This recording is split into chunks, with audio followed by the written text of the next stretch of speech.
Good evening सभी भाई लोगों को, खुश रहिए। चलिए पहले बंगाली बाबा का शेरो शायरी सुन लिया जाए, ठीक है। बहुत अच्छा है, बंगाली बाबा पहले ही एक शायरी डाल कर रखते हैं। आज क्या है? इत्र से कपड़ों को महकाना कोई बड़ी बात नहीं। इत्र से कपड़ों को महकाना कोई बड़ी बात नहीं, मजा तो तब है जब आपके किरदार से खुशबू आए। क्या बात है, एक ताली तो बनती है। गुड इवनिंग बाबू। चलिए हम लोग स्टार्ट करते हैं आज की सभा को और देखते हैं कि आज भी कुछ बेहतरीन क्वेश्चन पिटारे से निकाल कर लाया हूं मेरे दोस्त। और ये सारे क्वेश्चंस फिर से मैं कहूंगा प्रीवियस पेपर से ही लिया गया है। अच्छा, आज का भी क्वेश्चन खतरनाक है। हाँ, यहां आने का मतलब है, मेरे साथ जुड़ने का मतलब है कि एग्जामिनेशन में कोई क्वेश्चन यह नहीं कह देगा कि भैया हम आपके आंख के सामने से गुजरे नहीं हैं। देख बाबू, क्या कहता है, फ्रेंच है ना, तो अगर ध्यान से हम देखें तो फ्रेंच के लिए क्या लिख रखा है, तो फ्रेंच के लिए 114 लिख रखा है, यानी 114। अच्छा, पहले सीधे वैल्यू से करके देखिए, तो देखिए 18 और 6 अगर जोड़ देंगे तो 24 होगा क्या, और 24 और 4 जोड़े तो 28 10 38 हो गए, और 38 में 8 जोड़ दिया तो 38 और 8 कितने हो गए भैया, तो 38 और 8 46 हो गए, और 46 और 5 कितने हो गए, तो 51, और 51 3 54। 54 से 114 लाना संभव नहीं है, यानी सीधा मान तो नहीं हो रहा है, तो उल्टे मान को लेते हैं। एफ का अपोजिट यू, यू का वैल्यू 21, आर का अपोजिट 9, तो 30 हो गया, और 30 और 20 50, और 2 52 हो गए, और 52 में जोड़ दो 13, तो 52 में 3 जोड़ा तो 55 हो गए, और 55 10 65 हो गए, और 65 में जोड़ दो 24, तो 65 में 24 जोड़ोगे तो 65 75 85 85 और 4 89 हो गए, और 89 में जोड़ दो भैया 19, तो 89 में 19 जोड़ने का मतलब हुआ कि 89 में 20 जोड़ के देखो तो 89 99 99 या 98 हो गए, ठीक है। अब कह रहा है कि भैया 114 लाइए, यानी अभी भी जोड़ घटाओ और कंक्लूजन बाकी है। तो देखिए, तो 9 1 10 10 2 12 12 3 15 15 15 4 19 19 और 9 9 9 18, यानी कि 28 28 के लिए 8 हाथ में 2 बचा, 2 1 3 3 2 5 5 5 1 6 5 1 6 6 2 8 8 8 2 10 हो गए, यानी 108 हो गया। और 114 कहने के लिए 1 2 3 4 5 6 को जोड़ दे तो 114 आएगा। फंडा समझ में आया क्वेश्चंस का? यानी क्या कर रखा है ना कि अपोजिट करके उसके वैल्यू को जोड़ा, और उसके बाद जितने भी एलिमेंट थे उसके वैल्यू को उसमें पुट कर दिया। अच्छा देखो, तो लॉस के लिए लिखता है, तो देखिए, तो एल का ओ का एल, यानी 12 और 15 तो ये जुटेगा। अब 8 और 8 यानी 16 जुटेंगे, तो 8 8 16 जुटेंगे, 16 16 32 32 33 34 34 और 10 44, और 44 में 4 जुट गया, 44 में 3, 8 8 16, 16 16 32, 16 16 32, 32 और 1 33 और 10 43, ये टोटल 43 हो गए, और इसमें चूंकि 4 लेटर का मिलकर बना है तो ये 47 हो गया। बहुत बढ़िया। किसका चाहिए? क्रूज का चाहिए। तो ध्यान से देखिएगा, सी का अपोजिट एक्स, एक्स का वैल्यू 24, ओ का अपोजिट एल, एल का वैल्यू 12, यू का अपोजिट एफ, एफ का वैल्यू 6, एफ का वैल्यू 6, आर का अपोजिट आई, आई का वैल्यू 9, एस का अपोजिट एच, एच का वैल्यू 8, ई का अपोजिट भी, भी का वैल्यू 22, ठीक है। 4 2 6 6 6 12 12 और 9 अगर बात करें तो 12 और 9 कितने हो गए? 21 21 8 29 30 31 31 के लिए 1 हाथ में बचा, 3 3 2 5 5 5 5 1 6 6 6 2 8, यानी 81 हो गया। और कितने लेटर का मिलकर बना? तो 1 2 3 4 5 6 लेटर का मिलकर बना। इसमें मेरे भाई 6 जोड़ दो तो ये 87 हो जाएगा, यानी ऑप्शन नंबर ए इसके लिए सबसे बेस्ट आंसर हो जाएगा। अच्छा नासिर भाई, एक चीज बतलाइए, ये लिखने पे कभी कभी पीछे वाले पे क्यों भाग जाता है मार्कर का साइन? जैसे देखिए, यहाँ 6 पे भाग गया है, यहाँ 2 पे भाग गया है, कुछ भी कर लेता है, डिजिटल बोर्ड है तो। देखिए, कहता है ना बाबू, सभी नर्तक प्रभावशाली हैं, यानी भैया जितना भी नर्तक है नरेश, सबका सब क्या है? तो प्रभावशाली है। और कुछ लड़कियां नर्तक हैं, कुछ लड़कियां नर्तक है। अब देखिए, जब कुछ लड़कियां नर्तक हैं तो जो लड़की नर्तक है वो प्रभावशाली होगा, यानी कुछ लड़कियां प्रभावशाली हैं, सही। सभी प्रतिभाशाली लड़कियां हैं। अब सभी प्रतिभाशाली तो लड़कियां दिख ही नहीं रही हैं तो गलत, और सभी लड़कियां भी प्रतिभाशाली नहीं दिख रही हैं तो गलत। यानी ऑप्शन नंबर ए जो है ना बस यही अनुसरण कर रहा है, तो आंसर नंबर ए ही रखें। Sir reasoning book solution season 2 start करा दो प्लीज। बाबू वही सारे से जगह से तो क्वेश्चन उठा उठा कर ला रहे हैं ना रे।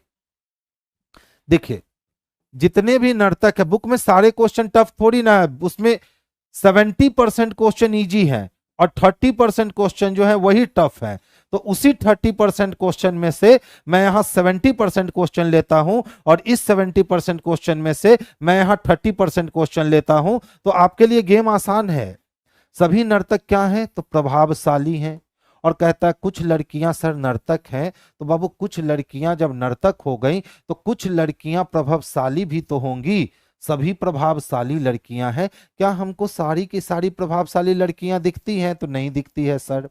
सभी लड़कियां प्रभावशाली हैं। क्या सभी लड़कियां प्रभावशाली दिखती हैं नहीं दिखती हैं सर।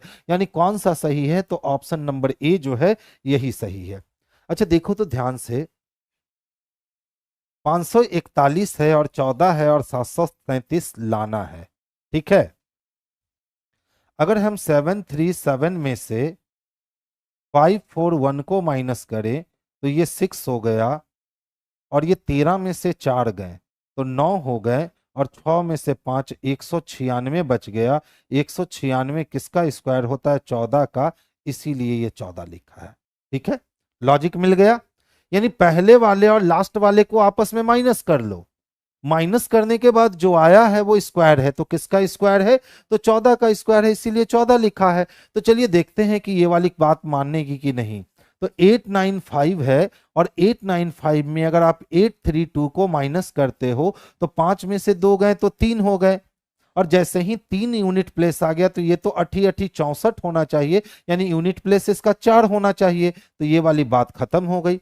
अच्छा देख लो कितना दे रखा है 1108 दे रखा है, और इसमें से कहता है सर 432 को आप माइनस करो। तो 8 में से 2 माइनस करते हैं, तो 8 में से 2 माइनस करोगे तो 6 होगा, यानी यूनिट प्लेस 6 आया। और चूंकि 25 का स्क्वायर करेंगे तो 25 का स्क्वायर 625, इसका यूनिट प्लेस 5 आया और इसका यूनिट प्लेस 6 है, यानी ये भी गलत है। अच्छा चलो, अगर हम 924 में से 635 को घटाते हैं तो 14 में से 9 5 गया तो 9 हो गया, यानी यूनिट प्लेस 9 चाहिए।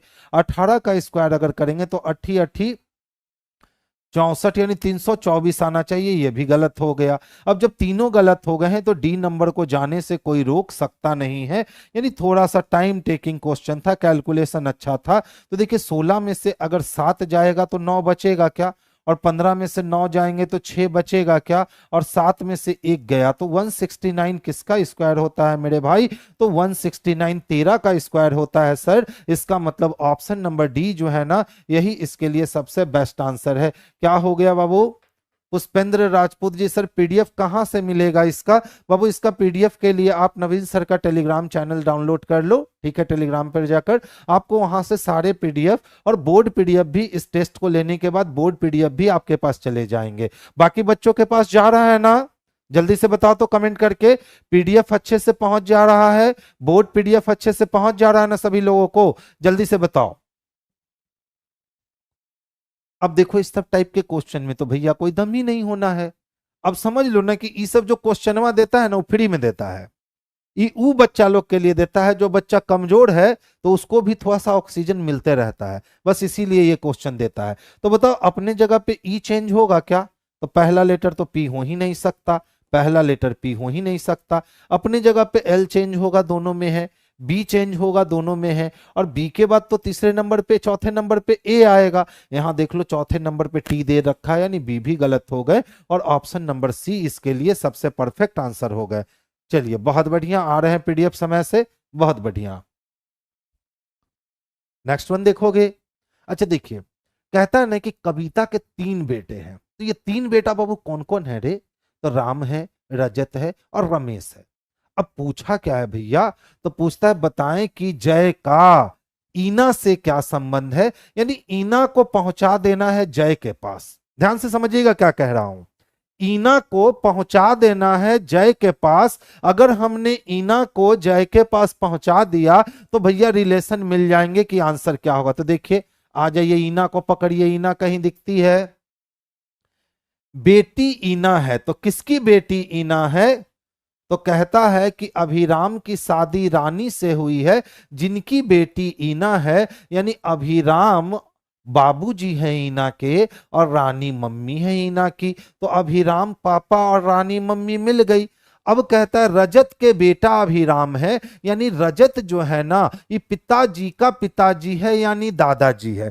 पिताजी का पिताजी है यानी दादाजी है। अब कहता है कि राम, रजत और रमेश तीनों क्या हैं? तो कविता के बेटे हैं। तो दादा परदादा के पास पहुंच गए। अब कहता है जय की एक बेटी है जिसका नाम निकिता है।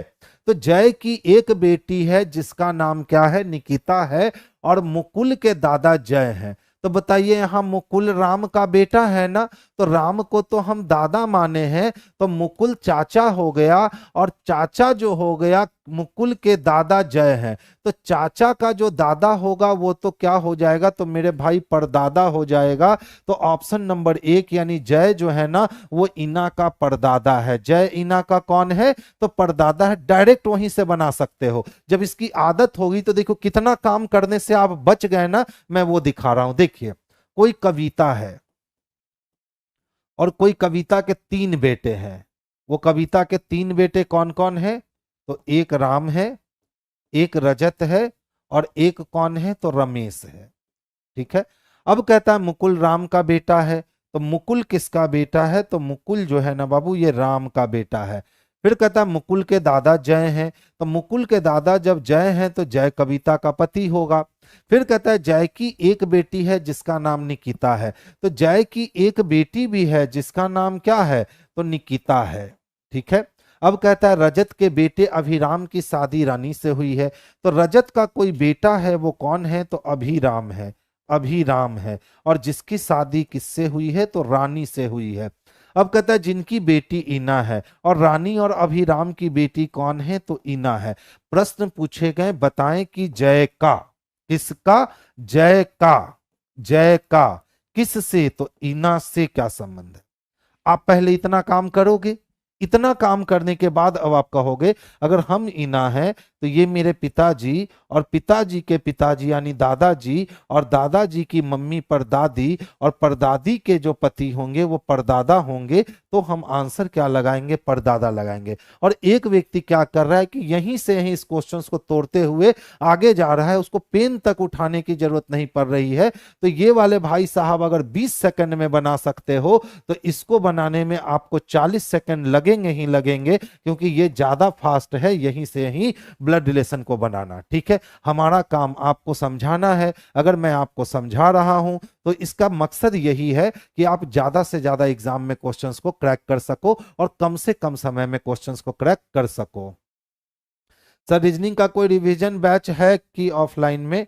बाबू सैटरडे टू सैटरडे चल रही है, फ्री क्लास चल रही है किसान कोल्ड स्टोरेज में। आकर आप वहां रिवीजन कर सकते हो। जैसे कल हम लोग रिवीजन जो करने वाले height, weight, length, fast and slow arrangement का रिवीजन करने वाले। बहुत सारे बच्चे देखे होंगे कि इस बार के एग्जाम में इस तरह का क्वेश्चन पूछा था कि 5 लोग हैं, पांचों की लंबाई अलग अलग है और पांचों जो है वो अलग अलग भार के भी हैं। जो सबसे लंबा है वो सबसे भारी नहीं है। सी डी से भारी है लेकिन ई से लंबा नहीं है। तो इस टाइप के क्वेश्चन में आप बच्चे फंस जा रहे हो। ठीक है। तो कल इसी टाइप के क्वेश्चंस का यानी height, weight, length, fast and slow arrangement का रिवीजन क्लास चलना है किसान कोल्ड स्टोरेज में।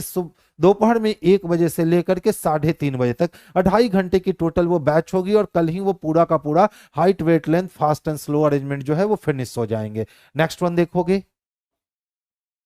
अच्छा देखिए, पेपर को आपने जैसे जैसे मोड़ा है वैसे वैसे पेपर को खोल दो। तो जब पेपर को खोलोगे तो सबसे पहले ये हिस्सा इधर खुलेगा और ये हिस्सा इधर बनेगा। अब पेपर को जब खोलोगे तो ये हिस्सा इधर, ये हिस्सा इधर और ये हिस्सा इधर बनेगा। अब आपको ये वाली आकृति ढूंढ कर निकाल लेनी है कि भैया ये वाली आकृति किस में दिख रहे हो जी? तो ये वाली आकृति तो बाबू ए में दिख रहा है, तो ए में दिख जाएगा। टाइम कब है? टाइम बाबू 1 PM से 3 PM। ओनली सैटरडे सैटरडे चलती है। कब चलती है? सैटरडे को चलती है। हर सैटरडे एक टॉपिक फिनिश होता है। यदि कोई भारी टॉपिक है तो वो 2 सैटरडे में फिनिश होता है। तो आप यहाँ पे आकर के रिवीजन कर सकते हैं, उसकी कोई कॉस्टिंग आपको देने की जरूरत नहीं है। सर एलपी के रीजनिंग एग्जाम का सिलेबस के सेम होता है? किस चीज का एग्जाम चंदन? बाबू देखिए सिलेबस तो ऑलमोस्ट सब में सेम ही होते हैं, बस क्वेश्चंस में वेरिएशन हो जाते हैं। ठीक है, क्वेश्चंस के लेवल में जो है ना वो वेरिएशन आते हैं। अब देख लो, कहता है सर ये वाली आकृति ढूंढ के दो। तो ये वाला डंडा अगर हम खोजने की कोशिश करेंगे तो यहां इस वाले में तो मिलने से रहा कैंसिल। अब देख लो इस वाले में तो ये डंडा मिल जाएगा, लेकिन ये वाला डंडा खोजने की कोशिश करें नहीं मिलेगा। इसमें भी कीप नहीं मिलेगा। तो अब देख लो यहां तो कीप मिल रहा है, मिला क्या? यहां पे कीप मिल रहे हैं। इसका मतलब इसके लिए ऑप्शन नंबर सी जो है यही हमारे लिए सबसे बेस्ट और अच्छा होगा। लाइव भी होगा सर जी? नहीं बाबू, वो सैटरडे वाली बैच लाइव नहीं होती है। देखो ध्यान से समझोगे, कहता है सर 10 जून है। कौन सा दिन है? 10 जून। और कब जाना है? तो 2011 को। अब पूछता है ना कि सप्ताह का कौन सा दिन है, तो कुछ नहीं कीजिएगा, एकदम बउआ का झुनझुना होता है। जो साल का डेट निकालना है ना, उसके 1 साल पहले को बेस बना दीजिए। क्योंकि 2400 का गुणज है तो 2000 का मतलब 0 हो गया। अंतिम 2 अंक 10 हैं। 7 से भाग देकर शेषफल को जमा करोगे तो 3 हो जाएंगे। अब 4 से भाग देके भागफल को जमा करोगे 2 हो जाएंगे। अब जाना कहाँ है? जून तक।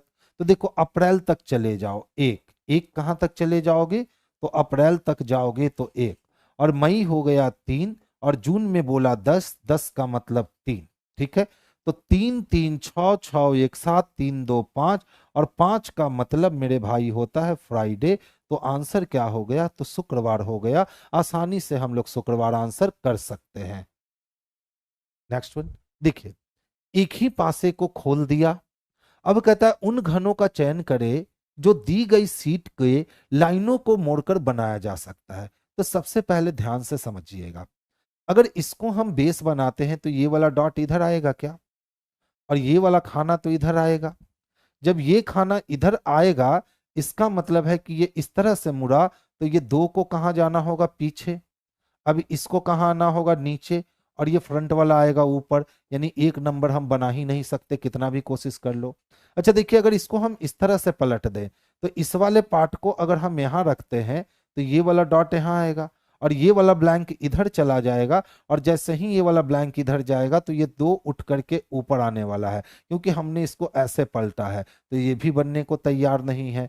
अब देख लो ध्यान से, 3 नंबर की बात करें तो 3 नंबर में अगर 2 को हम यहाँ रखते हैं पलट करके इस तरह से, तो ये वाली पीछे गई और ये वाली नीचे आई। और जब 2 को हम पलट करके इस तरह से रखेंगे तो ये बड़ा अच्छा फिगर दिया है रे। यानी जब ऐसे घुमा करके नहीं बन रहे हैं, तो चलिए अब इसको हम अपोजिट वाले से बनाकर देखने की कोशिश करते हैं, तब बनता है कि नहीं। तो देखो, तो इसका अपोजिट कौन है? तो ब्लैंक है, ब्लैंक है। इसका अपोजिट ब्लैंक है, इसका अपोजिट ब्लैंक है, और इसका भी अपोजिट ब्लैंक है। यानी बिना घुमाए हुए इस फिगर को बनाना बड़ा मुश्किल सा काम लग रहा है। तो आपको ये फिगर को घुमाना ही पड़ेगा। अब ध्यान से समझो, मैं घुमा रहा हूं, ठीक है? अच्छा वाला क्वेश्चन है। अगर हम लोग इस फिगर को इस तरह से उठा दें, तो इस तरह से उठाएंगे तो टॉप पे ये जाएगा ना, और ये वाला जो डॉट है वो इधर से मुड़ेगा, और ये वाला फिगर जो है हमने ऐसे घुमाया है तो ये वाली फिगर इधर से मुड़ जाएगी। और जो ही ये फिगर इधर से मुड़ी तो इसके नीचे ये 2 आएगा, तो 2 कहां से जाएगा? पीछे से। और जैसे ही 2 पीछे से गया तो ये आएगा जो भाई साहब नीचे, और ये वाला यानी ये फिगर बनेगी, 1 नंबर बनेगा। अब देखो, अगर हम इस पूरे फिगर को उलट ले, यानी इस पूरे फिगर को अगर हम इस तरह से उलट लेते हैं, ध्यान से देखिएगा, बड़ा दिन के बाद इतना खूबसूरत कोई क्वेश्चन देखने को मिला है जो कह रहा है कि सर हम तो एकदम लॉजिक लेकर के बैठे हुए हैं और ऐसे टूटवे नहीं करेंगे, जो पूरा का पूरा एफर्ट नहीं लगाइएगा हम उससे नहीं टूटने वाले हैं। तो ध्यान से देखिए, अगर हम इस पासे को इस तरह से पलट दें, अब देखिए अगर इसको हमने फ्रंट में जगह दिया तो ये वाली डॉट तो इधर आ गई, और ये वाला हिस्सा जो है ना, इसके साथ ये हिस्सा इधर मुड़ा, तो इसके साथ ये पूरा मुड़ेगा, तो ये पूरा मुड़ा तो ये ऊपर से जाएगा, और ऊपर से जाएगा तो ये वाला नीचे, और दो नीचे यानी 2 नंबर भी बनेगा। अब कहता है सर 2 को बनाकर दिखाओ, बना सकते हो क्या? हम बोले ठीक है चलिए 2 को बनाते हैं। अगर हम 2 को इस तरह से घुमा ले, यानी इसको ऊपर से घुमा ले इस तरह से, 2 तो यहां रहना था भैया। 1 मिनट बाबू, हम 2 नंबर को फिर से चेक करना चाहेंगे, ठीक है, क्योंकि 2 इसमें गलत जगह हमने लिख दिया था। तो 2 नंबर को मैं फिर से चेक करना चाहूंगा। अगर ये मैंने फ्रंट में दिया और ये इधर दिया तो ये इधर से मुड़ा, और जैसे ही ये इधर से मुड़ा तो इसके साथ ये जब लगेगा तो 2 ऊपर से जाएगा, यानी 2 नंबर नहीं बनेगा। देखिए 2 के कारण हमने गलती किया था, क्योंकि 2 को हमने यहां रख लिया था। अच्छा चलो फिर से हम ऊपर को कर लेते हैं, ठीक है। तो इस पूरे डाइस को अगर हम घुमाते हैं तो ध्यान से समझोगे कि अगर हमने इस डॉट को लिया यहां, तो ये वाले भाई साहब जाएंगे पीछे, और ये वाले भाई साहब आएंगे इधर। और जब ये वाले भाई साहब जैसे ही इधर आएंगे तो इसके साथ 2 ऊपर चढ़ेगा, और 2 के साथ फिर ये और ये नीचे, यानी 3 नंबर बनने को तैयार है।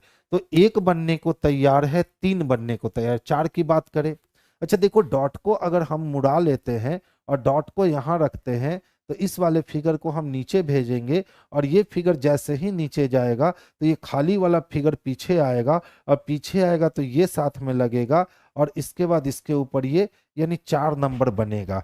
कहीं 2 नंबर में हम हड़बड़ाहट तो नहीं ले रहे हैं, क्योंकि 1 3 4 तो बन गया, 1 3 4 हमारे ऑप्शन में नहीं है। तो 2 वाले को थोड़ा सा पेशेंस रख के देखते हैं। जब पलटा हमने तो 2 ये गए इधर, ये गए इधर। अब जैसे ही ये इधर जाएगा तो ये ब्लैंक वाला हिस्सा जो है वो उधर मुड़ेगा, तो 2 को ऊपर ही होना चाहिए। और कोई ऑप्शन इसको पलटने का?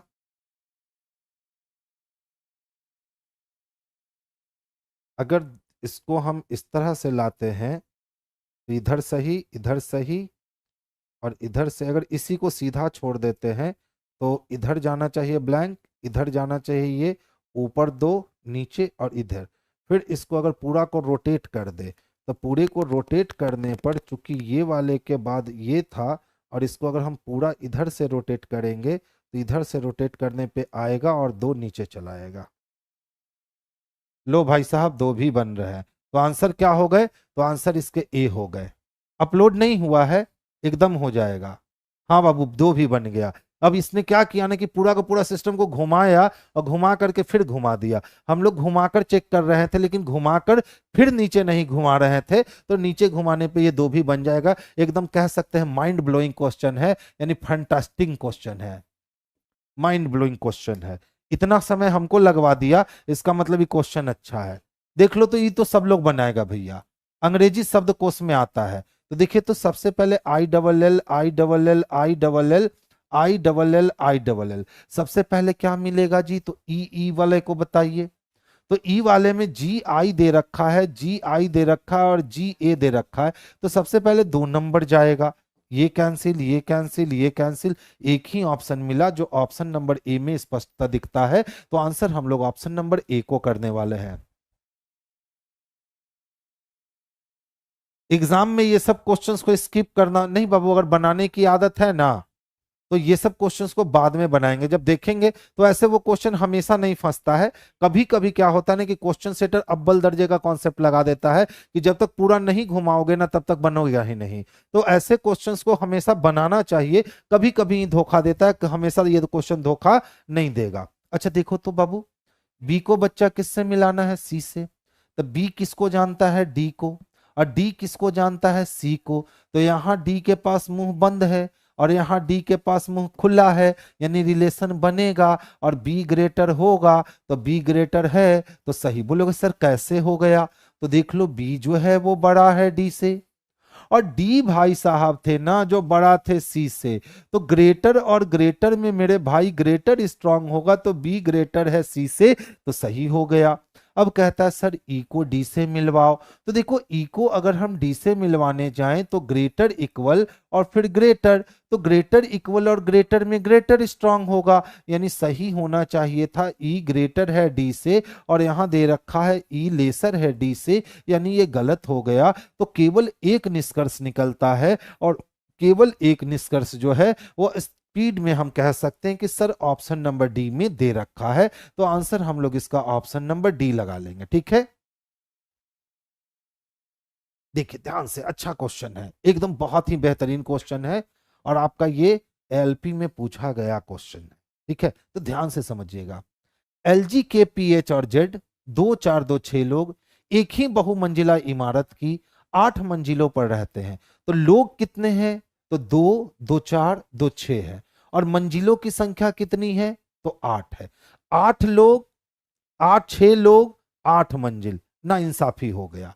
अब कहता है जिसमें 2 मंजिल खाली है। अब इंसाफ कर दिया कि आपको 8 पे नहीं बैठाना है सर, 2 खाली भी रखे हैं।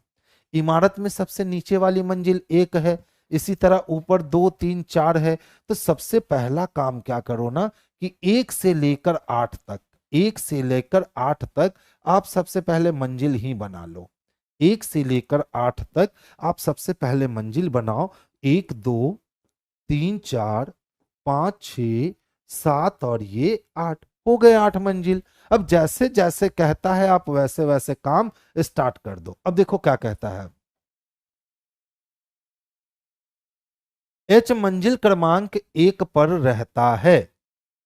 तो भाई साहब एच जो है ना वो मंजिल क्रमांक 1 पर रहता है, हो गया।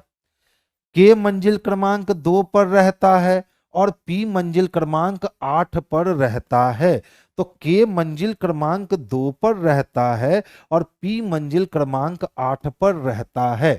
फिर कहता है जेड के ठीक ऊपर वाली मंजिल और ठीक नीचे वाली मंजिल खाली है। यानी जेड के ऊपर भी वैकेंट है और जेड के नीचे भी वैकेंट है।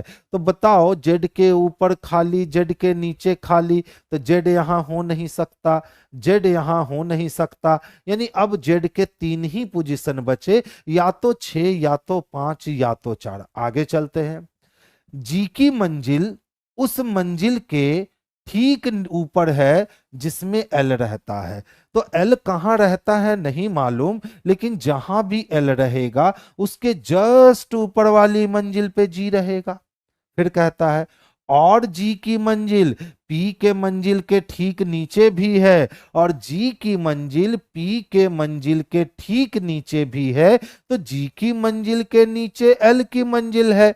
अब ये भाई साहब 3 घर कैप्चर करने वाले हैं और 3 घर का ऑप्शन घट के यहीं बच गया। तो 4 नंबर पे जेड आया, 5 नंबर वैकेंट हो गए और 3 नंबर भी हमारे वैकेंट हो गए और हमारा अरेंजमेंट बन करके एक बार में तैयार हो गया। अब कहता है मंजिल क्रमांक 4 पे कौन रहता है? तो मंजिल क्रमांक 4 पे मेरे बंधु जेड रहता है। यानी ऑप्शन नंबर डी जो है ये बिल्कुल सही आंसर है। आगे चले, देखो भैया कोडिंग डिकोडिंग के प्रश्न है। क्या है मेरे पास? 5 है, लेस देन है, इक्वल टू है, 2 है, एट द रेट है और 6 है। हमको इसका डिकोड तोड़ना है। कोडिंग दे रखा है और इसके माध्यम से हमको इसका डिकोड तोड़ना है। अब इसके लिए हमारे पास शर्त नंबर 1, शर्त नंबर 2 और शर्त नंबर 3 दिए गए हैं। तो इस कोडिंग को डिकोडिंग बनाने के लिए हमारे पास 3 शर्त रखे गए हैं। हमें चेक करना होगा कि कौन सा शर्त उस पे, कौन सा रूल उस पे अप्लाई हो सकते हैं। देखिए, यदि पहला तत्व एक प्रतीक होए तो पहला तत्व तो डिजिट है, यानी पहला शर्त अप्लाई अब नहीं हो सकता। दूसरे को देखिए, यदि पहला तत्व एक विषम संख्या तो 5 विषम संख्या है और अंतिम तत्व एक सम संख्या तो 6 सम संख्या है।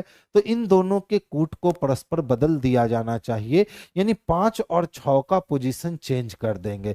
तो 6 का जगह एफ लेगा तो एफ आगे और 5 का जगह सी लेगा तो सी पीछे। अब तीसरे को पढ़िए, दूसरा अप्लाई हो गया।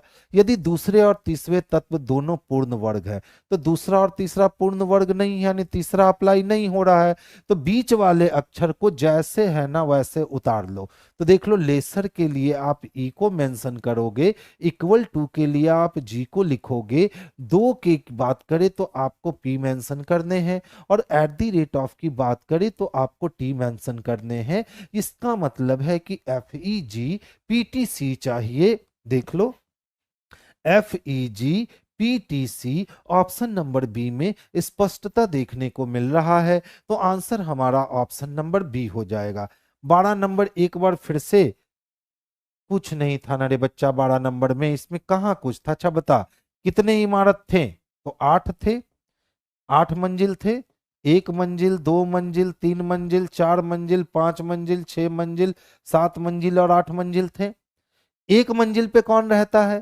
तो देख लो, कहता है कि सर एच जो है ना वो पहली मंजिल पे रहता है। यहाँ कह रखा है बाबू, ध्यान से देखेगी, एच 1 पे रहता है। अब देख लो के मंजिल क्रमांक 2 पर रहता है, तो के कहाँ रह लिया? तो 2 पे। फिर कहता है और पी मंजिल क्रमांक 8 पे रहता है, तो मंजिल क्रमांक 8 पे कौन रह लिया? तो पी रह लिया। फिर कहता है जेड के ठीक ऊपर वाली मंजिल और ठीक नीचे वाली मंजिल खाली है। तो जहां भी जेड होगा उसके ऊपर भी वैकेंट होगा और उसके नीचे भी वैकेंट होगा। अब कहता है जी की मंजिल उस मंजिल के ठीक ऊपर है जिसमें एल रहता है, तो जी की मंजिल उस मंजिल के ठीक ऊपर है जिसमें एल रहता है। और अब कह रहा है और जी की मंजिल पी की मंजिल के ठीक नीचे भी है, तो पी के मंजिल के ठीक नीचे बच्चा जी का मंजिल आया और जी के मंजिल के ठीक नीचे बच्चा एल का मंजिल आया।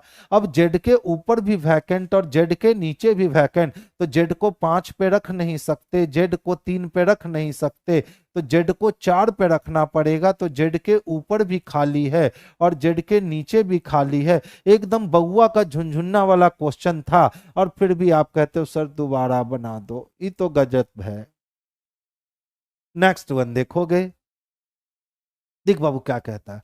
सही समय बताने वाली घड़ी में घंटे और मिनट की सुइयां 48 घंटे में विपरीत दिशाओं में कितनी बार सीधी होंगी? तो ये सीधी होने की तो बात कर रखा है, लेकिन वो सीधी होने की बात किस दिशाओं में कर रहा है? तो विपरीत दिशाओं में। तो देखिए घड़ी की सुइयां 2 बार सीधी होती है। पहली बार सीधी तब होंगी जब वो 0 डिग्री का कोण बनाएगी। 0 डिग्री का, कब का? तो 0 डिग्री का कोण बनाएगी, यानी जिसको हम लोग समानुपाती कहते हैं, यानी कि ओवरलैप कहते हैं, तब भी घड़ी सीधा होता है। अच्छा दूसरी बार घड़ी सीधी कब होगी? तो जब वो एक दूसरे के विपरीत होगा, यानी 180 डिग्री का कोण बनाएगा, जिसको हम लोग विपरीत कहते हैं, तो इस समय भी घड़ी सीधी रेखा में होगी। तो यहां घड़ी को सीधी रेखा में तो मांगा है, तो सीधी रेखा कहने का मतलब 0 डिग्री का भी कोण और 180 डिग्री का भी कोण, लेकिन उसने बात किसकी कर दी है? तो विपरीत दिशाओं की बात कर दी है। और जब विपरीत दिशाओं की बात कर दी है तो वहां हम 0 डिग्री पे नजर नहीं रखेंगे। तो जब 0 डिग्री पे नजर नहीं रखेंगे तो ध्यान से सुनिएगा, अगर हम अपोजिट की बात करते हैं कि दोनों सुइयां अपोजिट हो गई है, तो दोनों सुइयां अपोजिट 1 घंटे में एक बार हो पाती हैं, लेकिन यही क्रिया 12 घंटे में मात्र 11 बार होती है, क्योंकि 6 से 7 के बीच अपोजिट नहीं होता है। तो 24 घंटे की अगर हम बात करें तो ये 11 दूना कितने? तो 22 बार हो जाएंगे। तो 24 घंटे में कितनी बार? तो 22 बार। तो उसने कितने घंटे की बात करी है? 48 घंटे की बात करी है। तो 48 घंटे में कितने हो जाएंगे? तो 22 दूना 44 बार एक दूसरे के विपरीत आएंगे। 22 दूना 44 विपरीत आएंगे। अरे भैया ये तो कह रहा है विपरीत दिशाओं में कितनी बार सीधी होगी? तो विपरीत दिशाओं में तो मात्र 44 बार ही सीधी होगी। घंटे, घड़ी में घंटे और मिनट की सुइयां 48 घंटे में विपरीत दिशाओं में कितनी बार सीधी होंगी? ठीक है, देखिए विपरीत दिशाओं में सीधी जब होंगी तो मात्र 44 बार ही हो पाएंगी, क्योंकि 1 घंटे में 1 बार, लेकिन 12 घंटे में 11 बार और 24 घंटे में 22 बार, तो 48 घंटे में 44 बार। यानी ये क्वेश्चन एग्जाम में उलझाने वाला था। इसका मतलब है कि इस क्वेश्चन में एरर था एग्जामिनेशन में, और ये एरर यहाँ था, वो विपरीत दिशाओं की बात कर रहा था कि विपरीत दिशाओं में कितनी बार सीधी होगी। यहाँ उसको विपरीत दिशा नहीं कहना था, तो जिन बच्चे ने इस क्वेश्चन पे क्लेम किया होगा उनका आंसर आ जाएगा, और जिन बच्चों ने 88 लगा दिया होगा उनका भी आंसर आ जाएगा। तो देखिए यहां अगर विपरीत दिशा हटाएं तो ये सिचुएशन दो बार होती है, एक बार 0 डिग्री पे समानुपाती और एक बार विपरीत होने पर। ये दोनों समय सीधी रेखा में होती है, तो इसने दोनों को काउंट करके अपना ऑप्शन दे रखा है। तो जब दोनों को काउंट करके ऑप्शन देगा तो ये अपोजिट वाला यानी 180 डिग्री वाला हो गया 44 बार। इसी तरह से 0 डिग्री वाला भी जो होगा वो 48 घंटे में अगर हम बात करें तो वो 44 बार ही होगा, और दोनों मिलकर के कितने होंगे तो 180 डिग्री वाला और प्लस 0 डिग्री वाला दोनों को अगर हम मिला दें तब 44 प्लस 44 यानी कि 88 बार हो सकते हैं। तो इसका आंसर 88 तो दे रखा होगा, लेकिन यहां विपरीत दिशा हटाने की बात रही होगी। जिन बच्चों ने क्लेम किया होगा उनका आंसर आ जाएगा। ठीक है,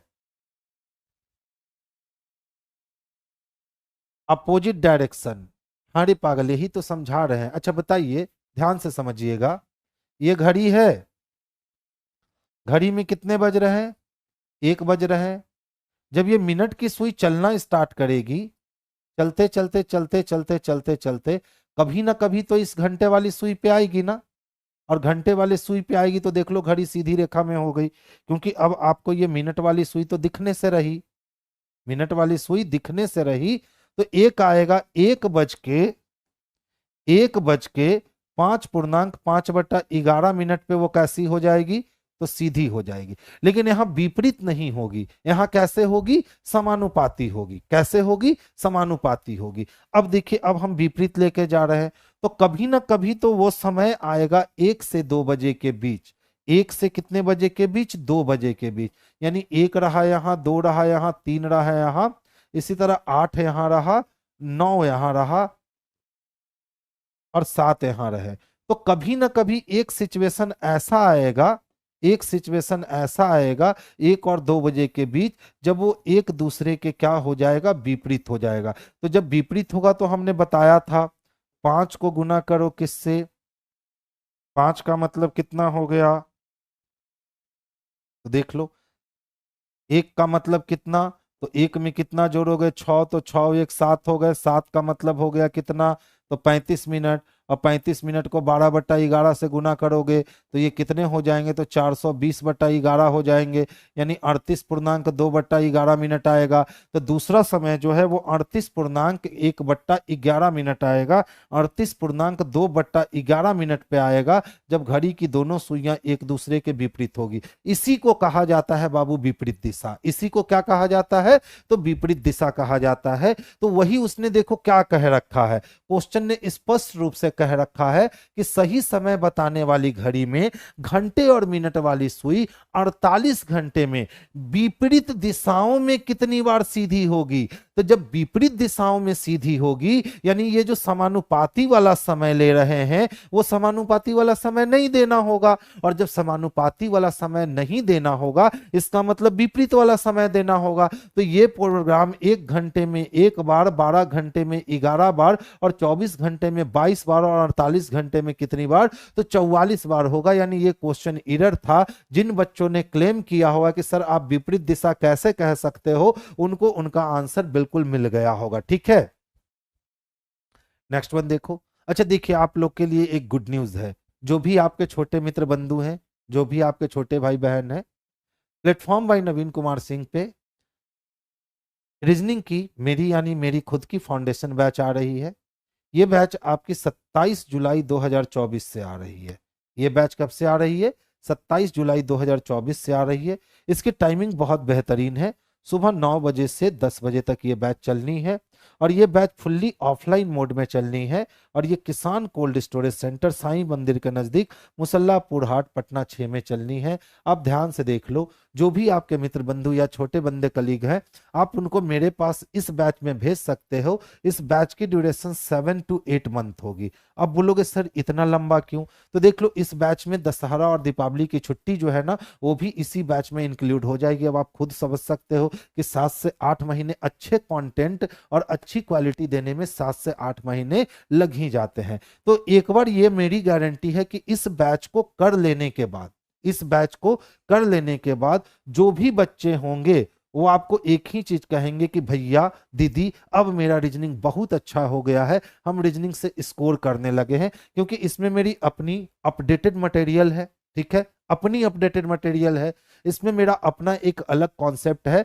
जिसमें 3 तरह से रीजनिंग सिखाई जाएगी। सबसे पहले ट्रेडिशनल मेथड, उसके बाद ट्रिक से सिखाई जाएगी, और उसके बाद जब बच्चे ट्रेडिशनल मेथड और ट्रिक दोनों सीख जाएंगे तब उन बच्चों का माइंड कन्वर्ट करूंगा थिंकोलॉजी मेथड पे। तो 3 तरीके से इसको करते हुए आप बच्चों को स्ट्रांग करवाता हूं मैं। तो इसमें समय लगते हैं करीब 7 से 8 महीने, क्योंकि बीच में छुट्टी पकड़ा ही जाती है। ठीक है, तो जो भी आपके मित्र बंधु या छोटे कलीग हैं आप उनको कल भेज सकते हो। 27 जुलाई 2024 किसान कोल्ड स्टोरेज, याद रखना सुबह 9 से 10 ये बैच है। और भैया 1 सप्ताह का डेमो हम पहली बार फ्री दे रहे हैं। ठीक है, किसान कोल्ड स्टोरेज में 1 सप्ताह का बैच जो है वो एकदम डेमो फ्री है। तो जो भी बच्चे हैं आप उनको भेज सकते हो कि जाओ भैया डेमो कर करके सेटिस्फाइड हो जाओ कि आपको मिलने वाला क्या है। अभी तो फाउंडेशन बैच ऑनलाइन दिए थे ना, अभी वो बैच आपके सामने 6 से 7 चल रही है, वो बिल्कुल अभी नई बैच है, तीसरी टॉपिक या चौथी टॉपिक उसमें चल रही है, और रोटेशन बैच है। ठीक है, और ये प्योर ऑफलाइन बैच है, ये प्योर ऑफलाइन बैच है, सुबह में 9 से 10। ऑनलाइन बैच लेने के लिए शाम में 6 से 7 कंटिन्यू चल रही है, उसमें अभी चौथी टॉपिक चल रही है। ठीक है, तो चलिए हम लोग फिर अब कार्यक्रम को आगे बढ़ाते हैं। अब देखिए ध्यान से समझिएगा, 17 विद्यार्थी एक कक्षा में था और प्रत्येक विद्यार्थी को अलग अलग अंक प्राप्त था। ए का स्थान ऊपर से 9वां था, जबकि बी का स्थान नीचे से 11वां था। ऊपर से देखे जाने पर सी का स्थान ए से ऊपर था। तो बताइए ए का स्थान तो ऊपर से 9 है, और जब हम ऊपर से देखेंगे तो सी ए से भी ऊपर है, इसका मतलब सी का स्थान ऊपर से कितना है, तो 8 है, किंतु बी से नीचे है। अच्छा, बी का स्थान तो नीचे से 11 है, और सी जो है वो नीचे बी के नीचे है। इसका मतलब है बाबू कि ए और बी दोनों क्या कर चुका है, ओवरलैप कर चुका है। इसीलिए ए से कहां दिख रहा है, ऊपर, और बी से कहां दिख रहा है, नीचे। इसका मतलब ए और बी से क्या कर चुका है, ओवरलैप कर चुका। तो चलिए अब ओवरलैपिंग वाली क्रिया आ ही गई है और हमको सी को इन दोनों के बीच में बैठाना ही है। तो चलिए हम पहले सोचना स्टार्ट करते हैं। तो देखिए विद्यार्थी कितने थे जी, 17। अब यहां से 11 और यहां से 9 तो हो गए 20, यानी ज्यादा कितना हो गया, तो 3। तो 3 में से हमने 2 को क्या कर दिया, तो 3 में से हमने 2 को भगा दिया। ई कहां भाग गया जी, नासिर भाई देखिए ना ये अचानक से कहां भागा।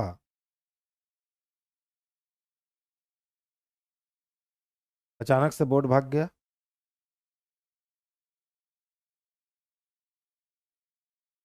और प्लेन पेज खुल गए। अच्छा, ठीक है, ध्यान से समझिएगा। ठीक है, अच्छा क्वेश्चन है। 17 विद्यार्थी हैं, फी बाबू मिनिमम होगी। ठीक है, फी जो होगी ना, अभी 50% डिस्काउंट भी चल रहा है। 17 विद्यार्थी है, 11 ये कुर्सी और 9 ये कुर्सी, 11 9 तो 20 हुआ। 3 ज्यादा, 3 में से 2 निकल गया, तो बचा कितना, 1। यानी इन दोनों के बीच में एक के गो है, वो कौन है, सी है।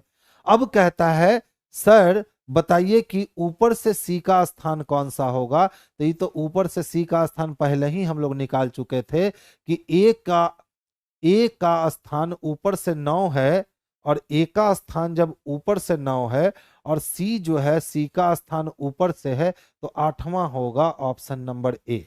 आइए ध्यान से देखिएगा, टोटल कितने विद्यार्थी हैं, तो 17 विद्यार्थी हैं। 1 2 3 4 5 6 7 8 9 10 11 12 13 14 15 16 17 हो गए 17 विद्यार्थी। ए का स्थान ऊपर से 9 था, तो ऊपर से 1 2 3 4 5 6 7 8 9, ये भैया ए का स्थान है। अब कहता है बी नीचे से सर 11 है, तो 1 2 1 2 3 4 5 6 7 8 9 10 और 1 11, यानी ये पोजीशन 11 पे कौन है, तो बी है। और ऊपर से ये कितना है, तो 9 है। अब कहता है सी सर इन दोनों के बीच में बैठा है, तो सी ऊपर से देखने पे कितना होगा, तो 9 से पहले 8 और 11 से पहले तो नीचे से 10 होगा, और ऊपर से 8 होगा। तो वही हमने कहा कि ऊपर से कितना होगा, 8वां होगा, जो हम लोग बहुत पहले निकाल चुके थे। 6 का होगा बाबू, 6 नहीं ना होगा रे। देखिए एफएम आईजे है, ध्यान से समझिएगा, अच्छा क्वेश्चन है। एफएम है, एफएम को क्या लिखता है, तो 25 लिखता है। अब एफएम का संबंध किससे दे रखा है, तो आईजे से दे रखा है, और आईजे को ये 125 लिखता है। इसी तरह एक निश्चित संबंध किसके बीच बन रहा है, तो एनओ का संबंध 36 से, और फिर क्यू एल का संबंध जो है ये 216 से बन रहा है। तो बोला सर जो संबंध यहां आपको दिख रहा है ना, वही संबंध आप MP16 का किसके साथ निकालोगे। तो ध्यान से देखिएगा, एकदम लॉजिकल क्वेश्चन था, बस दिमाग लगाने वाला क्वेश्चन था। एक बार आपने दिमाग लगाया तो इस क्वेश्चन को झुनझुन्ना की तरह बजा दोगे। ध्यान से देखोगे, 6 से 3 जुड़ गए, और 13 से 10 3 घट गए, ये 5 का स्क्वायर रहा, और ये 5 का क्यूब हो गया। अच्छा देखो तो, 14 में 3 जुड़ गए, और 15 में 3 घट गए, ये 6 का स्क्वायर रहा, और ये 6 का क्यूब हो गया। तो सेम काम क्या करेंगे, 13 में 3 जोड़ेंगे तो 13 3 16 हो गए, और 16 में 3 घटाएंगे तो 13 हो गए। अब ये 4 का स्क्वायर दे रखा है, तो 4 का क्यूब देखना है, और 4 का क्यूब 64 होता है, यानी PM64 चाहिए। PM64 चाहिए। PM64 किस में दे रखा है, तो ऑप्शन नंबर बी में दे रखा है। तो आंसर हमारा ऑप्शन नंबर बी होगा। आंसर हमारा क्या होगा, तो ऑप्शन नंबर बी होगा। ऐसे ऐसे क्वेश्चंस भी इस बार एग्जामिनेशन में देखने को मिले हैं जहां बच्चों का दिमाग खराब हुआ है। ठीक है, नेक्स्ट देखोगे, देखिए 1 अप्रैल 2017 को रवि शनिवार था, तो 12 मई 2017 को सप्ताह का कौन सा दिन। तो बताइए 1 अप्रैल में 30 दिन होते हैं, एक दिन हमने खत्म कर दिया, 29 दिन बच गए, 29 के लिए एक। अब मई के पास जाएंगे तो मई के पास हमें 12 दिन ही जाने हैं, तो 12 में से 7 निकल गया तो 5 बच गया, तो 5 1 6, और 6 दिन प्लस करना है। तो सैटरडे में 6 दिन प्लस करने से अच्छा है कि आप एक दिन माइनस कर लो और आप फ्राइडे को पहुंच जाओ, तो आंसर आपके शुक्रवार हो जाएंगे। आंसर आपके शुक्रवार हो जाएंगे। नेक्स्ट वन देखो,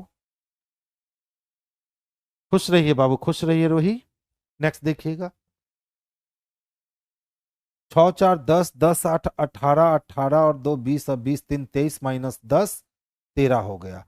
4 2 6 6 12 12 3 15 प्लस 5 15 प्लस 5 20, 20 में से अगर 10 घटाएंगे तो 4 आना चाहिए था, नहीं कुछ और व्यवस्था। 6 4 10 8 18 और 3 2 5, 18 में से 5 घटा 13। लीजिए, ऊपर वाले तीनों को जोड़ा, नीचे वाले दोनों को जोड़ा, और आपस में इसको घटा दिया, तो ये वाला वैल्यू आ गया। देख लो, 6 प्लस 4 प्लस 8 करेंगे तो ये करने पर वैल्यू कितने आए, तो 18 आए। और इसी तरह से 2 प्लस 3 करेंगे तो 2 प्लस 3 करने पर वैल्यू कितने आए, तो 5 आए। और 18 में से 5 को माइनस कर दिया गया तो 13 हो गया। अच्छा देखो तो, 4 प्लस 2 प्लस 6 को जोड़ेंगे तो 6 4 10 10 2 कितने हो गए, तो 12 हो गए। और इसी तरह से 3 प्लस 5 को जोड़ेंगे तो 5 3 कितने हो गए, तो 8 हो गए। और 12 में से 8 को माइनस कर देंगे तो 4 आ जाएगा। सेम तरीका अप्लाई जब करने हैं तो 9 प्लस 4 प्लस 7 को जोड़ दो तो 9 1 10 3 13 और 7, 13 और 7 कितने हो गए, तो 20 हो गए। और 8 में प्लस 2 जोड़ा तो 8 2 10 हो गए। 20 में से 10 माइनस करोगे तो 10 बच जाएंगे, और 10 देख लो किस में है, तो ऑप्शन नंबर सी में स्पष्टता दे रखे हैं। तो आंसर हमारा ऑप्शन नंबर सी जो है यही परफेक्ट आंसर है।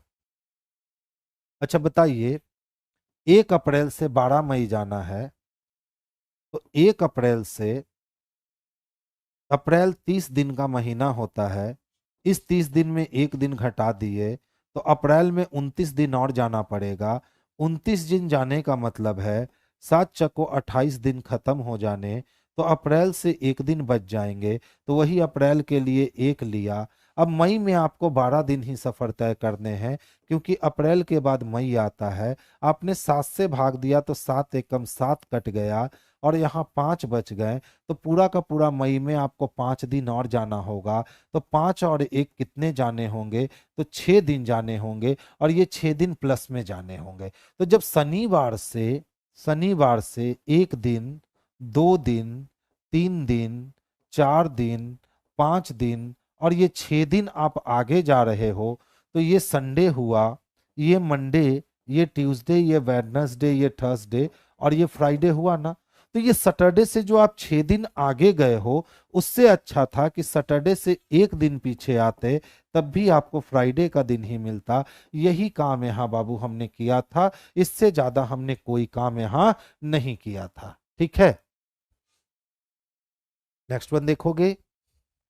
देखिए, कहता है जैक लाइट स्ट्रीट पे चल रहा है, तो यही ना लाइट स्ट्रीट है। तो अब लाइट स्ट्रीट पे या तो ऊपर जा रहा होगा या तो नीचे आ रहा होगा जैक, दो ही केस बनता है। वो अपने बाईं ओर रीगल कैफे देखता है, तो देखिए रीगल कैफे यहाँ है। अगर वो साउथ में जा रहा होता तभी इसका दायां इधर और इसका बायां इधर होता। अगर नॉर्थ में जा रहा होता तो इसका राइट इधर और इसका लेफ्ट इधर होता। तो वो अपने लेफ्ट में रीगल कैफे देख रहा है, इसका मतलब स्पष्ट हो गया कि अब वो नॉर्थ में नहीं जा रहा है, वो साउथ में जा रहा है। वो कहाँ जा रहा है? तो साउथ में जा रहा है। ठीक है, अब कहता है जैक किस दिशा की ओर अभिमुख है? तो जैक किस दिशा की ओर अभिमुख है? तो साउथ की ओर अभिमुख है, तो आंसर हमारा दक्षिण हो गया। तो आंसर हम लोग दक्षिण को लगाएंगे। नेक्स्ट वन देखोगे, स्वास्थ्य सेवाओं का राष्ट्रीयकरण किया जाना चाहिए। यानी कि जितने भी मेडिकल सेवा है उनका क्या किया जाना चाहिए? तो नेशनलाइजेशन किया जाना चाहिए। अब कहता है रीजन बताइए कि आप क्यों कह रहे हैं कि स्वास्थ्य सेवाओं का नेशनलाइजेशन किया जाना चाहिए। ध्यान से समझोगे। अनेक देशों में स्वास्थ्य सेवाएं राष्ट्रीय स्तर पर उपलब्ध कराई गई हैं। तो हमेशा याद रखना ये गलत होगा, क्योंकि आर्ग्यूमेंट बनाते समय एक रूल काम करता है कि आर्ग्यूमेंट में कभी भी हम कंपैरिजन नहीं कर सकते, यानी तुलना नहीं कर सकते हैं किसी एक देश का दूसरे देश के साथ, किसी एक व्यक्ति का दूसरे व्यक्ति के साथ, किसी एक वस्तु का दूसरे व्यक्ति वस्तु के साथ हम तुलना नहीं कर सकते हैं आर्ग्यूमेंट बनाते समय। ठीक है, और देख लो ये क्या कहता है, स्वास्थ्य सेवाओं का राष्ट्रीयकरण किया जाना चाहिए। अब कहता है अनेक देशों में स्वास्थ्य सेवाएं राष्ट्रीय स्तर पर उपलब्ध कराई जाती हैं। यानी हम दूसरे देश की तुलना अपने देश से कर रहे हैं कि जब अमेरिका में, ऑस्ट्रेलिया में, अफ्रीका में कराया जाता है तो हमारे यहाँ भी कराइए। तो हम कंपैरिजन नहीं कर सकते हैं। इसका मतलब एक नंबर जो है ना बाबू ये गलत हो गया। अब देखो दूसरा क्या कहता है, स्वास्थ्य सेवाओं के राष्ट्रीयकरण से चिकित्सकों के इस क्षेत्र में कैरियर बनाने में काफी कमी आएगी। अच्छा बताइए, अगर हम स्वास्थ्य सेवाओं को नेशनलाइज कर दे, उसको नेशनल स्तर पे ले जाए, तो रोजगार के अवसर बढ़ेंगे ना कि घटेंगे। ठीक है, तो वहां रोजगार के अवसर बढ़ेंगे। तो रोजगार के अवसर बढ़ेंगे, कमी नहीं आएगी, क्योंकि नेशनलाइजेशन जब हम कर रहे हैं तो लोगों का ट्रस्ट उस पर बढ़ेगा, और लोगों का ट्रस्ट उस पर बढ़ेगा तो लोग ज्यादा सक्रिय हो जाएंगे उस सेक्टर में जाने के लिए। तो वहां पे कैरियर बनाना में कमी नहीं आएगी, कैरियर बनाने में वृद्धि होगी। तो एक नंबर भी गलत है और 2 नंबर भी गलत है, यानी ऑप्शन नंबर ए जो है ना यही इसके लिए परफेक्ट आंसर है। बाबू अनीता ऑफलाइन क्लास, अच्छा आपस में आप लोग बात कर रहे हो, बहुत बढ़िया जी। हम यहाँ पढ़ा रहे हैं और आप वहां आपस में बातें कर रहे हो, ये तो हद वाली बात हो गई। नेक्स्ट वन देखोगे। अच्छा देखिए बाबू, alphanumeric and symbol series दिए गए हैं। पूछता है युक्त अनुक्रम में ऐसी कितनी संख्याएं हैं, यानी कितने डिजिट हैं, जिनमें से प्रत्येक के तुरंत पहले एक लेटर और तुरंत बाद में एक सिंबल यानी चिन्ह आता है। तो सिंबल के पहले डिजिट और लेटर, तो देखो सिंबल के पहले डिजिट उसके पहले लेटर एक मिल गया, सिंबल के पहले डिजिट उसके पहले लेटर एक और मिल गए, सिंबल के पहले डिजिट उसके पहले लेटर एक और मिल गए, सिंबल के पहले डिजिट उसके पहले लेटर एक और मिल गए, और कोई सिंबल है नहीं। तो यहाँ टोटल 4 जगह ऐसी व्यवस्थाएं प्राप्त हुई हैं। तो ऑप्शन नंबर डी को ही हम लोग आंसर बना लेंगे। ऑप्शन नंबर डी को ही हम लोग आंसर बना लेंगे। Next one. अच्छा देखिए, पेंसिल का संबंध स्टेशनरी से है। तो स्टेशनरी एक व्यवस्था हुई जिसमें पेंसिल कह लो, इरेजर कह लो, पेन कह लो, पेपर वेट कह लो, ये सारा स्टेशनरी का आइटम है। तो उसी प्रकार पीलेट्स का संबंध, पीलेट्स लिख दिया है। अच्छा ड्राई फ्रूट दाल, पीनट होगा रे, इसको सही कीजिए तो, पीलेट नहीं, पीनट्स का संबंध किससे होगा? तो आपको पता है ना पीनट्स क्या होता है, तो ड्राई फ्रूट में आता है, तो ऑप्शन डी हो जाएगा। इसको सही कर लीजिए, पीलेट्स लिखा गया है, ये पीनट्स होगा। ठीक है, हम लोग खाते हैं पीनट्स। नेक्स्ट वन देखिए, सभी बर्तन चम्मच है, जितना भी बर्तन था ना वो चम्मच के अंदर था, और सभी कटोरा भी चम्मच के अंदर था। तो एक के घर में बर्तन भी था, एक के घर में कटोरा भी था। अब बर्तन और कटोरा मिलेगा, इसका कोई गारंटी है? देखिए कोई बर्तन कटोरा नहीं, ये तो सबसे पहले गलत हो गया, कहा कि दो पॉजिटिव स्टेटमेंट से मिलकर निगेटिव कंक्लूजन नहीं आएगा, ये भी गलत हो गया। कुछ बर्तन कटोरा है, तो ये भी तो हम 100% नहीं ना कह सकते हैं कि कुछ बर्तन कटोरा है। तो देखिए यहाँ बर्तन कटोरा, यहाँ बर्तन कटोरा, दो कंक्लूजन गलत हो गए, दोनों में एलिमेंट सेम है, एक पॉजिटिव एक निगेटिव है और कुछ के साथ कोई नहीं का केस है, तो आइदर और में जाएगा। अब देख लो आइदर और कहाँ दिया गया है, तो निष्कर्ष एक अथवा निष्कर्ष दो निकलता है, तो यही सही होगा। केवल निष्कर्ष एक और दो तीन नहीं निकलता है, तीन नहीं निकलता है, एक नहीं निकलता है, तो या तो एक या तो दो निकलता है, या तो के लिए इस बार उसने अथवा का यूज किया है। तो देखिए जितने भी बर्तन थे 20 बर्तन हुए, वो सभी के सभी बर्तन शीशे चम्मच के अंदर है, और सभी का कटोरा जो था कैसे कटोरा वो भी चम्मच के अंदर है। तो बर्तन और कटोरा में बाबू इंटर कनेक्शन हो गया, और इंटर कनेक्शन में पॉजिटिव बोले तब भी गलत, निगेटिव बोले तब भी गलत, अगर उसने पॉसिबिलिटी बोल रखा है तभी ये सही होता है। हम लोग यही सीख चुके हैं। अब देखो क्या कहता है, कोई बर्तन कटोरा नहीं है, बर्तन भी चम्मचे के अंदर और कटोरा भी चम्मचे के अंदर, तो बर्तन और कटोरा मिल सकता भी है और नहीं भी मिल सकता है, तो हम निगेटिव नहीं कह सकते हैं। कुछ बर्तन कटोरा है, देख लो क्या बर्तन का कुछ हिस्सा कटोरा दिखता है? सर नहीं दिखता है, तो यह भी गलत हो गया। कोई चम्मच बर्तन नहीं है, तो देख लो चम्मच का कुछ हिस्सा बर्तन दिख रहा है, तो यह भी गलत हो गया। अब दो निष्कर्ष बाबू गलत हो गए, दोनों में एलिमेंट सेम है, एक पॉजिटिव और एक निगेटिव है, तो कुछ के साथ कुछ नहीं, कुछ के साथ कोई नहीं, और सभी के साथ कुछ नहीं। ये तीन केस याद रख लो, क्या क्या? तो कुछ के साथ कुछ नहीं आइदर और में जाएगा, कुछ के साथ कोई नहीं आइदर और में जाएगा, और सभी के साथ कुछ नहीं आइदर और में जाएगा। ये तीन कंडीशन होते हैं आइदर और जाने के। तो कुछ के साथ कोई नहीं दे रखा है, यानी ये वाली कंडीशन दे रखी है, तो आंसर लगाएंगे एक अथवा निष्कर्ष दो अनुसरण करता है। ठीक है, कब तक क्लास होगी? 30 क्वेश्चन खत्म हो जाएंगे, क्लास भी आपके खत्म हो जाएंगे। ठीक है, कुछ देर और चलेगा, 10-15 मिनट देख लो। अच्छा बताओ, 5 का अपोजिट 3 ना, 4 का अपोजिट 1 ना, और 6 का अपोजिट 2 ना। अब कहता है सर मोड़कर बनाया जा सकता है, तो देख लो 1 और 4, 1 और 4 अपोजिट है, यहाँ 1 और 4 साथ में है, ये नहीं बनेगा। अच्छा अब कहता है 1 6 3, तो 6 का अपोजिट कौन है? 2, बच गया। 1 का अपोजिट कौन है? 4, बच गया, नहीं ये बनेगा। कहता है 1 5 6, तो देख लो 1 का अपोजिट 4, बच गया, 5 का अपोजिट 3, बच गया, यानी ये भी बनेगा। कहता है 3 2 6, तो देखो 3 का अपोजिट 5, बच गया, 6 का अपोजिट 2, नहीं बच सका, यानी डी नहीं बनेगा।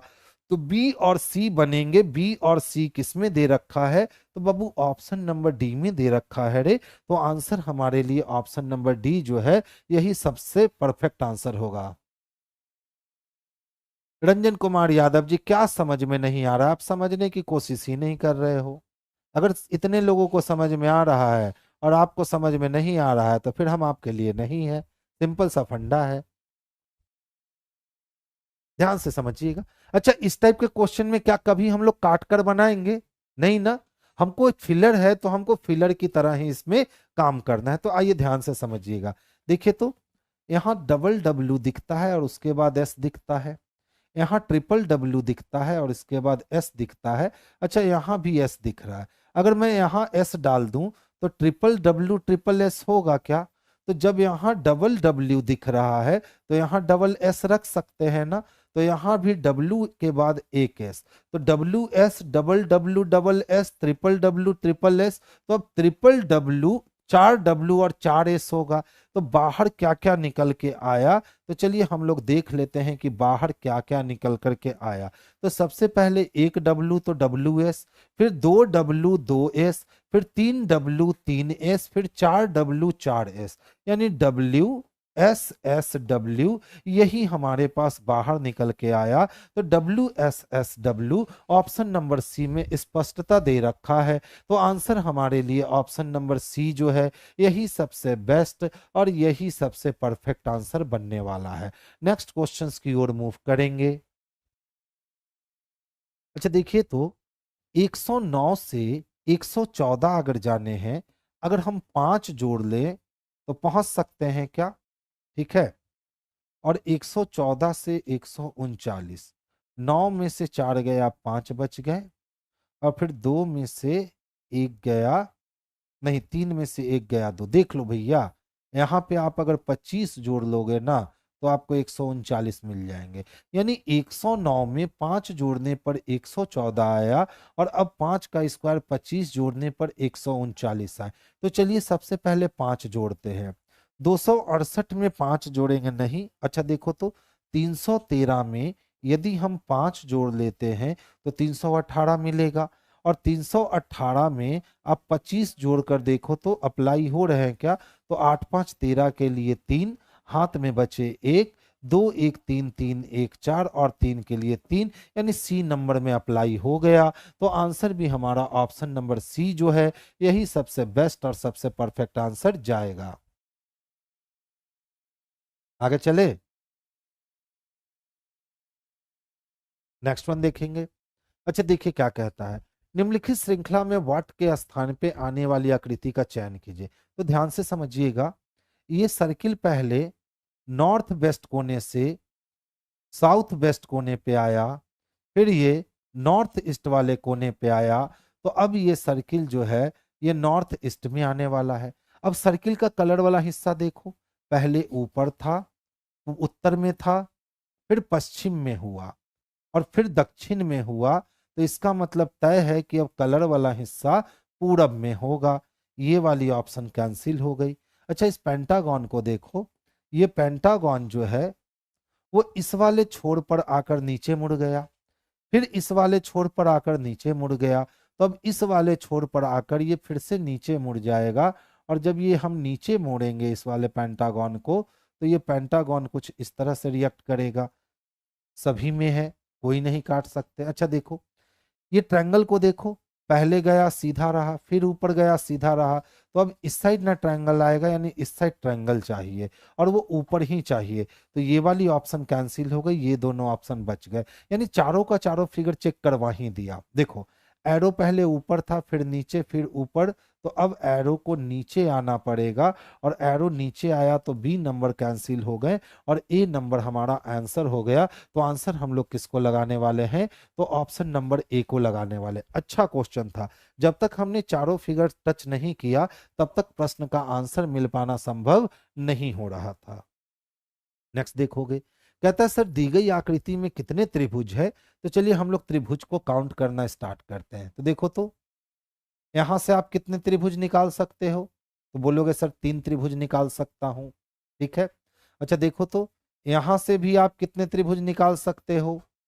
तो आप बोलोगे सर 3 त्रिभुज निकाल सकता हूं। तो 3 3 कितने हो गए? तो 6 हो गए। और यहां से भी आप कितने त्रिभुज निकाल सकते हो? तो सर 3 त्रिभुज निकाल सकता हूं। तो 6 3 कितने हो गए? तो 9 हो गए।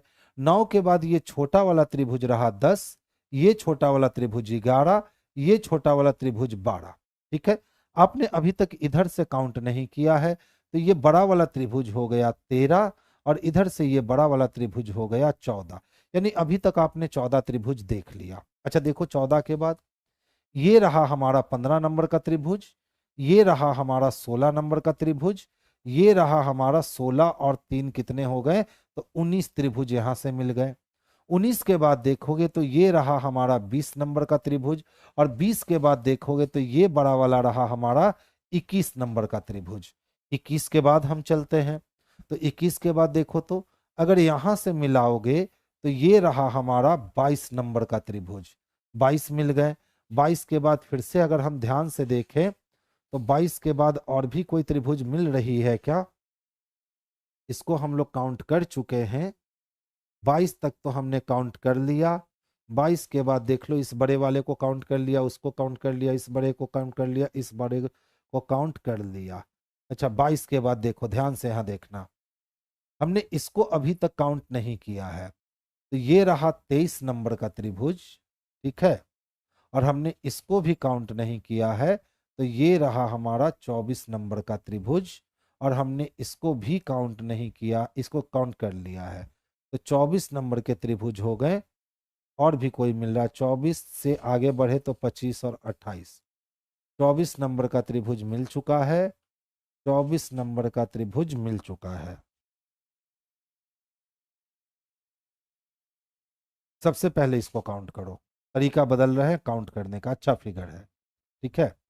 सबसे पहले इसको काउंट करो। जब सिर्फ इस वाले पार्ट को काउंट करोगे तो ये 4 हिस्से में कटा, तो हमें कितने मिल गए? तो 8 त्रिभुज मिल गए। 8 के बाद देखो तो 9, 10, और अगर इस पूरे को मिला दें तो ये 11 नंबर का त्रिभुज मिला। बोलो ठीक है, मिल गया।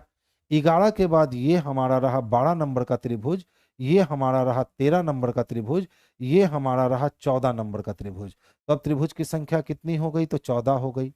14 के बाद फिर से अगर हम काउंट करते हैं, तो काउंट करने के क्रम में ये हमारा रहा 15 नंबर का त्रिभुज, ये हमारा रहा 16 नंबर का त्रिभुज, ये रहा हमारा 17 नंबर का त्रिभुज, ये रहा हमारा 18 नंबर का त्रिभुज, ये पूरा हुआ 19 नंबर का त्रिभुज।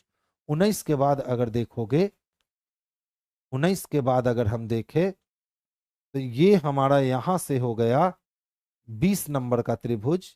तो 20 त्रिभुज तक पहुंच चुके हैं। 20 के बाद ध्यान से देखो, 20 के बाद ये रहा 21 नंबर का त्रिभुज, और ये रहा 22 नंबर का त्रिभुज। 22 तक पहुंच चुके हैं। 22 के बाद फिर से अगर हम ध्यान से देखने जाएं, 22 के बाद फिर से अगर हम ध्यान से देखने जाएं, तो 22 के बाद ये बड़ा वाला को काउंट नहीं किया है, तो ये हो गए हमारे 23 नंबर के त्रिभुज। इसी तरह से देख लो तो और भी कहीं छूट रहा है, 23 त्रिभुज हो गए। ये बड़े वाले को काउंट नहीं किया है, तो ये हो गया हमारा 24 नंबर का त्रिभुज।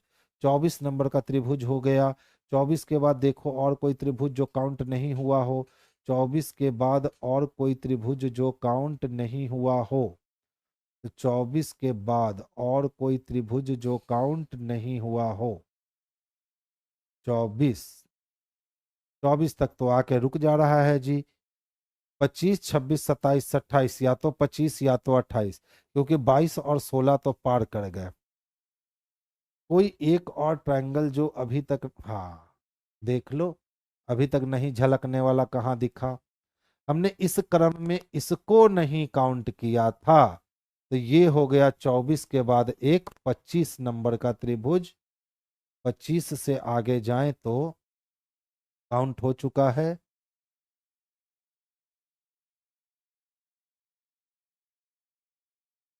25 को लगाओ, टोटल ट्रायंगल कितने हैं इसमें? तो 25 है। चलिए नेक्स्ट वन। देख बाबू, प्लस के पहले जो भी आएगा वो क्या कहलाएगा? पति। और माइनस के पहले जो भी आएगी वो पत्नी। और इनटू के पहले जो भी आएगी वो माता। और डिवीजन के पहले जो भी आएगा वो बेटा। हमारे पास एक समीकरण दिया गया है, कहता है कौन सा सही नहीं है? तो कहता है डब्ल्यू जे की नानी है। तो देखो तो, यदि हम हैं तो इनटू के बाद मेरी माँ, और मेरे माँ की माँ मेरी नानी होगी, यानी ये सही है। कहता है एल एस की सास है। तो चलिए दूसरा चेक करते हैं कि एल जो है वो एस की सास है। तो देखिए, अगर हम हैं तो ये मेरे पति हो गए, और मेरे पति का बेटा हो गया।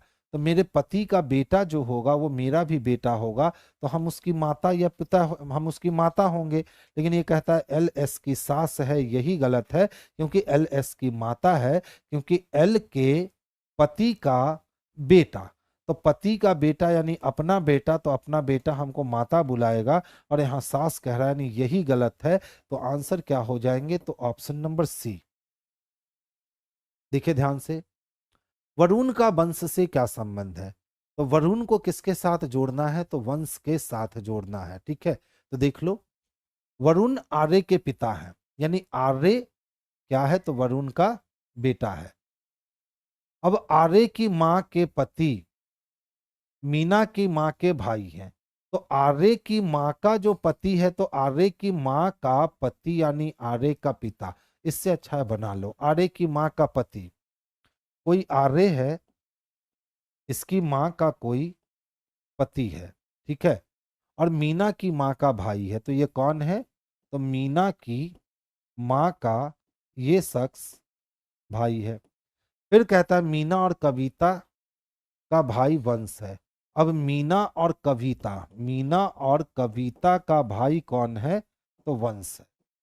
वरुण आर्य के पिता हैं, और वरुण जो है वो आर्य के पिता हैं, यानी यहाँ पे वरुण जी आ जाएंगे। पूछता है वरुण का वंश से क्या संबंध है? तो हम हो गए मेरी बहन की माँ मेरी माँ, और मेरी माँ के भाई जो हो गए वो मामा हो गए। ऑप्शन नंबर सी अंकल आ गया। 9 जुलाई से आपकी यकीन बैच प्रारंभ हो चुकी है बीपीएससी शिक्षक भर्ती 4.0 के लिए 120 मार्क्स का 1 to 5 के लिए। तो जो भी बच्चे इंटरेस्टेड हैं या जिन बच्चों के मित्र बंधु हैं, आप उनको यहाँ सजेस्ट कर सकते हो। तो चलिए आज की सभा हमारी यहीं बर्खास्त होती है। कल फिर से हमारी मुलाकात होगी किसान कोल्ड स्टोरेज में। और बच्चे आपको बतला दूं, कल सुबह नई बैच 9 बजे से 10 बजे तक है। जो भी आपके मित्र बंधु हैं, आप उनको उस बैच के लिए सजेस्ट कर सकते हो। तो चलिए फिर मुलाकात होगी हमारी कल ऑफलाइन में, और मंडे को हमारी इसी समय पे मुलाकात होगी ऑनलाइन में। चलिए सभी बच्चों को गुड नाइट।